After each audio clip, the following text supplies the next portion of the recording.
할렐루야. 주님의 이름을 높입니다. 주 예수의 이름은 이 땅에 있는 어떤 것보다도 위에 있어서 이 땅에 있는 어떤 것들도 땅 아래에 있는 어떤 것들도 하늘에 있는 어떤 것들도 주 예수 이름 앞에 무릎을 꿇고 주님의 주되심을 인정할 수밖에 없습니다. 이것이 바로 예수님께서 이 땅에 오셔서 이 세상을 정말 자기의 모든 것을 들이셔서 사신 그 결과로 나타난 일입니다. 그래서 오늘은 우리도 정말 그리스도의 이름 안에서 예수 그리스도의 이름을 부르면서 예수 이름 안에서 우리가 기능할 때 이 땅의 모든 것들이 우리에게도 복장합니다.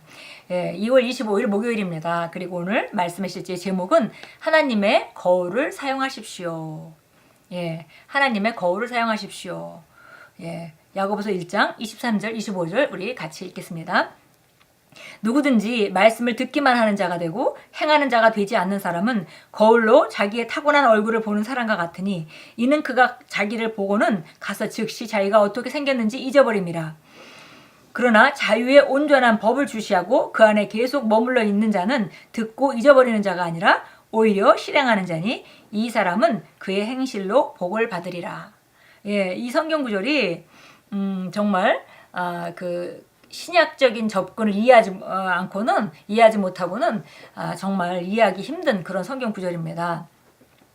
말씀을 듣기만 하고 행하는 자가 되지 않는 사람은 어떤 사람과 같으냐면 거울에 가서 내가 이렇게 생겼구나 라고 생각하고 뒤에 가서 거울에서 본 내용들을 새까맣게 잊어버리는 그런 사람과 같다라고 말씀했습니다. 그래서 예수님 자신도 직접 말씀하실 때 우리가 말씀을 듣기만 하는 것이 아니라 듣고 행하는 자가 되는 것이 얼마나 중요한지를 말씀하셨죠. 여전히 야고보 사도도 오늘 본문 말씀에서 그렇게 말합니다. 그래서 우리가 어떻게 봐야 되냐면 거울을 잘못 보는 사람은 거울을 보고 나서 자기 생긴 걸 다 잊어버리는 그런 상태인데요. 거울을 바로 보는 사람은 자유케 하는 온전한 법을 주시하고 그 안에 계속 머물러 있는 상태이고 그리고 자기가 그 거울에서 본 것을 잊어버리지 않는다는 거죠. 그래서 돌아가서도 자기가 본 대로 실행한다는 것입니다. 그래서 그 사람은 바로 그 실행으로 말미암아 복을 받습니다. 우리가 그 사람은 그의 행실로 복을 받으리라 이렇게 말했기 때문에 종종 우리가 율법적으로 접근하기 쉬운 그런 구절이기도 합니다. 그러나 우리가 여기서 알아야 되는 것은 거울에 있는 나의 모습을 보고 밖에 나가서 그걸 잊어버리지 않고 그대로 생각하고 말하고 행동하고 살아갈 때 그 사람은 그렇게 생각하고 말하고 행동하는 것으로 복을 받게 된다. 그렇게 말씀합니다. 오늘 우리 같이 읽겠습니다. 그리스도인인 우리는 말씀에 순종하는 것이 아니라 말씀을 행하도록 부름받은 자입니다. 우리는 말씀을 실천합니다. 그것을 거울 원리라고 부릅니다. 거울 원리. 정말 우리에게 매우 익숙한 말이지만 또 신앙생활 오래 했지만 이 새로운 피조물에 대해서 접근을 정확히 이해하지 못한 사람에게는 굉장히 생소한 말이기도 합니다. 여기 그리스도인인 우리는 말씀에 순종하는 것이 아니라 말씀을 행하도록 부름받았다 이렇게 말하고 있는데요. 그러면 보통 사람들이 말씀을 순종하는 것과 말씀을 행하는 것이 뭐가 다를까 이렇게 생각할 수 있습니다. 그러나 말씀에 순종하는 것은 우리가 구약의 성도들도 말씀에 순종해야 했습니다. 그들은 여기 말씀에 순종한다는 것은 안의 행동을 제어하는 쪽으로 마치 하나님이 정말 서로 사랑하라 했으니까 내가 사랑을 해야지 라고 우리가 사랑하는 행동으로 나가려고 한다면 말씀을 순종하는 쪽으로 접근하는 것이죠.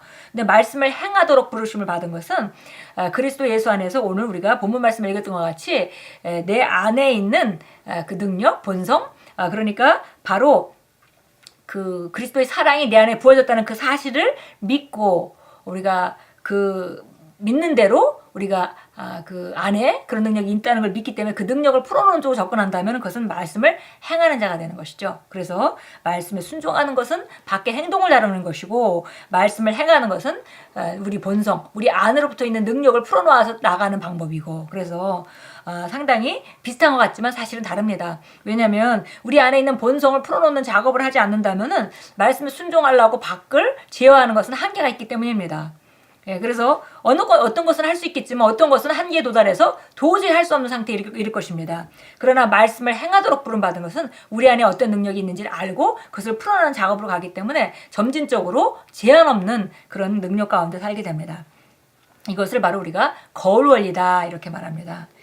하나님의 말씀은 거울이므로 말씀을 듣고 행하지 않는 자 주님께서는 말씀에 순종하지 않는 자라고 하지 않으신 것에 주목하십시오. 말씀을 행하지 않는 자는 누구나 거울 속에서 자신을 들여다보다가 돌아서서 자신이 누구인지 잊어버린 사람과 같습니다. 그 말은 곧 말씀을 행하는 자는 거울 속에 있는 자신을 쳐다보고는 자신의 정체성을 기억하는 사람이라는 의미입니다. 하나님의 말씀은 너희는 그리스도 예수 안에서 하나님의 의다라고 말씀합니다. 그러므로 당신의 반응은 이래야 합니다. 그렇습니다. 그것이 바로 나입니다. 나는 그리스도 예수 안에서 하나님의 의입니다. 당신은 이런 식으로 하나님의 거울을 통해 자신이 어떤 존재인지를 봅니다. 그리고 하나님의 거울에서 벗어나게 되면 당신이 본 당신에 대한 그림을 마음에 지키면서 말씀이 말하는 대로 계속 말하십시오. 그러면 당신이 그리스도 예수 안에서 하나님의 의로 사는 것은 당연한 결과입니다. 예. 너무나 정확하게 어떻게 거울을 들여다보고 바르게 살아가는가, 하나님의 거울을 바르게 사용하는지를 얘기해 주셨습니다. 그래서 우리가 정말 내가 몸이 아플지라도, 몸이 아픈 것은 밖에 나타나는 현상이죠. 그래서 나는 몸이 아픈 것이 증상인데, 그런데 우리가 그리스도 안에서 예수님 채찍에 맞으로 나는 나았다라고 말하고 있기 때문에 그렇습니다. 나는 나았습니다. 예수님 채찍에 맞으로 나는 나았습니다. 나는 신성한 건강으로 살아갑니다. 라고 자기 자신을 말씀의 거울에서 들여다보고 그 다음에 그 거울에서 본 대로 삶에 돌아가서도 그렇게 생각하고 그렇게 말하고 그렇게 행동할 때 바로 우리 그 몸에 있는 질병은 물러갈 수밖에 없습니다. 왜냐하면 그것이 바로 우리 본성 안에 있는 능력이기 때문입니다. 우리가 이렇게 하나님의 말씀을 거울로 사용하는 것입니다. 똑같은 원리가 당신의 건강에도 적용됩니다. 의사가 당신의 몸을 검사했는데 어떤 종양을 발견하고는 암이라고 진단했을 수도 있습니다.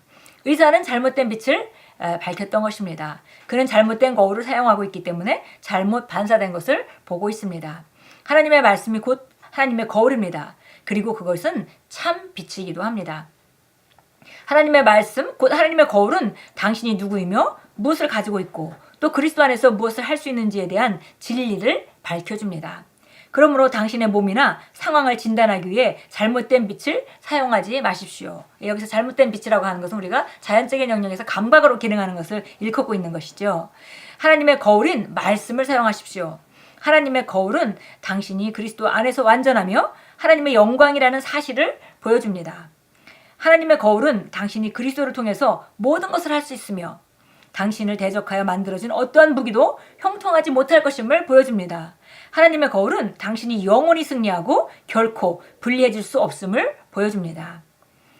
그렇습니다. 말씀을 통해서 보면 우리가 정말 어떤 무기도 우리를 향해서 제조된 어떠한 무기도 형통하지 못한다고 말씀하고 있고, 그리고 우리가 정말 하나님의 능력으로 무엇이든지 행할 수 있다고 말하고, 이렇게 하니까 우리 삶에 다룰 수 없는 문제는 없죠. 그러니까 우리는 완전한 승리자라고 계속 성경은 우리에게 보여주고 있습니다. 그것이 우리가 성경에서 보는, 거울 안에서 보는 진리입니다. 그리고 밖에 우리가 과거에 가지고 있던 경험들, 좋지 않은 경험들, 이것들은 이건 참 빛이 아니죠. 그것은 잘못된 빛이다라고 말씀하셨습니다. 오직 하나님의 말씀으로만 당신의 삶과 상황을 진단하십시오. 하나님의 거울이 당신에게 보여주는 형상과 당신을 반사하는 것만 받아들이십시오. 예, 그래서 정말 항상 승리하고 어떤 상황 가운데도 불리할 수가 없다는 것을 성경은 보여주고 있고요. 특별히 우리가 그리스도 안에 있는 우리 모습을 보는 것이 바로 거울 안에 있는 모습입니다. 그래서 우리가 해야 될 일은 오직 하나님의 말씀으로만 상황과 삶을 진단하는 것입니다. 세상 사람들은 전부 상황들을 말하고 감각적인 영역에서 보고 듣는 것을 말하지만, 그러나 우리는 하나님의 말씀을 통해서만 진단하라 라고 말씀했습니다. 하나님의 거울이 당신에게 보여주는 형상과 당신을 반사하는 것만 받아들이십시오. 예, 세상에 다른 빛들이 반사하는 것을 받아들인 것이 아니라 우리 오늘 거울, 하나님의 말씀이 반사하는 것만 받아들이라, 이렇게 말했습니다. 예, 로마서 12장 2절 말씀 참고 성경 보겠습니다. 로마서 12장 2절 말씀입니다. 우리가 잘 아는 말씀이죠. 예, 너희는 이 세상과 일치하지 말고 너희 생각을 새롭게 함으로 변화를 받아 하나님의 선하시고 기뻐하시고 온전하신 뜻이 무엇인지 입증하도록 하라. 예, 세상과 일치하는 것, 이것이 바로 잘못된 빛을 비추는 것이고요. 너희 생각과 너희 생각을 새롭게 함으로. 우리 생각을 새롭게 하는 것은 바로 말씀, 하나님의 거울을 통해서 우리가 할 수 있습니다. 그렇게 돼서 변화를 받아서 하나님의 선하시고 기뻐하시고 온전하신 뜻이 무엇인지 입증해라.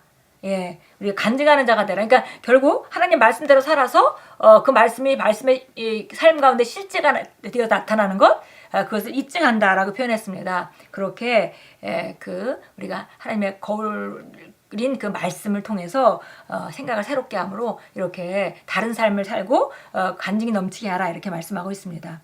이 야고보서 1장 우리 25절 말씀은 여기 우리 본문 말씀에 나와 있기 때문에 우리가 그러나부터 우리 한번 같이 읽겠습니다. 그러나 자유의 온전한 법을 주시하고 그 안에 계속 머물러 있는 자는 듣고 잊어버리는 자가 아니라 오히려 실행하는 자니 이 사람은 그의 행실로 복을 받으리라. 아멘. 그래서 우리가 정말 거울 원리에 대해서 오늘 나눴습니다. 히브리서 4장 12절로 가겠습니다. 히브리서 4장 12절. 우리가 하나님의 말씀은 살았고 운동력 있고 정말 어떤 상황 가운데서도 정확하게 분별하고 무엇이 옳은지를 밝혀낸다라는 그런 말씀, 잘 알고 있는 말씀입니다. 히브리서 4장 12절 같이 읽습니다. 하나님의 말씀은 살아있고 활력이 있어 양날 있는 어떤 칼보다도 예리하여 혼과 영 그리고 관절과 골수를 찔러 쪼개기까지 하며 마음의 생각들과 의도들을 판별하느니라. 예, 하나님의 말씀은 어떤 상황 가운데 정확한 지시를 합니다. 정확하게 분별하게 하고 정확하게 진단하게 하죠. 예, 그래서 하나님 말씀이 바로 우리에게 쓰여지는 원리, 거울 원리에 쓰여지는 거울입니다. 예, 오늘 함께 기도합니다. 사랑하는 아버지, 저는 아버지의 말씀의 진리 안에 살며 그 진리로 삽니다. 그러므로 영원한 영광과 성공과 승리와 형통의 영원한 여정을 향해 제 자신을 설정합니다. 하나님의 말씀은 제 안에서 말씀이 말한 그대로의 열매를 맺음으로 제 삶의 상황이 저를 향한 아버지의 뜻과 목적과 운명과 일치되도록 합니다. 예수 이름으로 기도합니다. 아멘. 예, 오늘도 정말 하루 종일 거울을 열심히 사용하시기 바랍니다.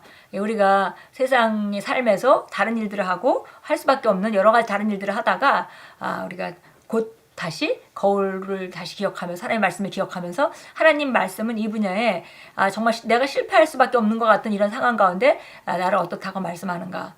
정말 나에게 승리자라고 말하고 정복자보다 더한 자라고 말하고 왕같이 다스리는 생명 안에서 왕노릇한 자라고 말하니까 이것도 내가 다스릴 수밖에 없어 라고 생각을 거울을 통해서 다시 교정하시고 그리고 바로 그렇게 생각하고 말함으로 말미암아 그렇게 하면서 하나님 주시는 지혜로 당면한 문제를 해결하시는 그런 아름다운 하루를 만들어 가십시오. 하나님의 말씀은 바로 우리의 온전한 거울입니다.